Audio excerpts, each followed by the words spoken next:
With the number of Americans who rely on food stamps reaching a record high, topping more than 46 million in the month of June. Some context for you, that means 1 out of every 7 Americans now depends on some sort of form of government assistance, some type of food stamp.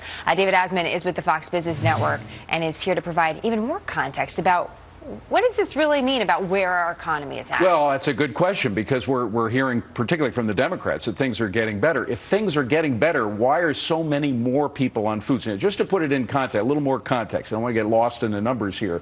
But in 2009, the worst part of the recession, 33 million Americans were on. Now we have 46.6 million Americans, so we got a lot more Americans. We were spending $50 billion a year in 2009, the worst part of the recession. Now, as things are supposedly getting better, we're spending $72 billion a year. That's $770 billion over 10 years, almost $1 trillion.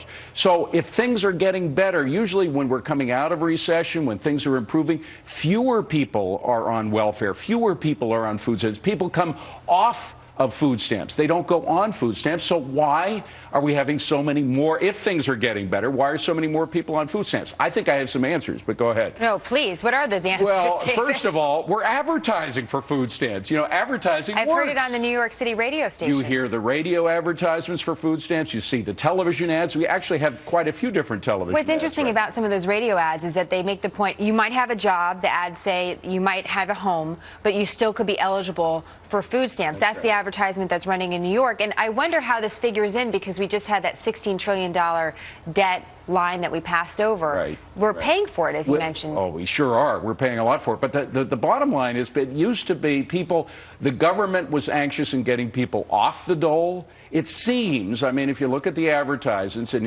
if things indeed are getting better, we should have people getting off the dole, but we have more people on the dole. Why do we have the government encouraging people to get on the dole? And we used to think it was... Those ads aren't free either. Right? That's right. We pay for it from stem to stern. We're paying for it all. So again, the message that you're hearing from North Carolina this week is that things are getting better. Well, things are getting incrementally better. Although you look at the overall, you look at the number of people on food stamps, you look at the average wage, for example.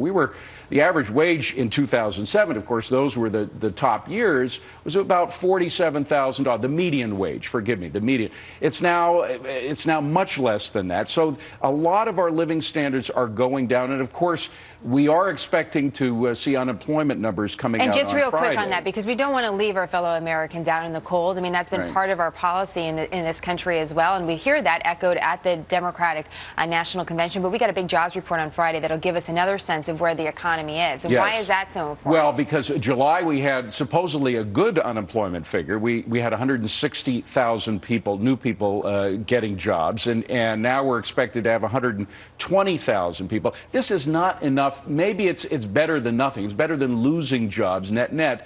But bottom line is, it's not keeping up with population. We are having a growth rate of 1.7% now per year. 1.7%. Usually coming out of recessions, it's 4, 5, 6. During the Reagan years, we had 8% growth coming out of that recession per quarter. We're nowhere near where we should be. And again, the question is, if we are getting better, why do some things look worse, like income and, of course, the food stamp problem? See you at 4 p.m. Eastern on the Fox Business Network? You will indeed, if you're watching Fox Business. Always good to get a double dose, David. Thank you very much. Thank you, David.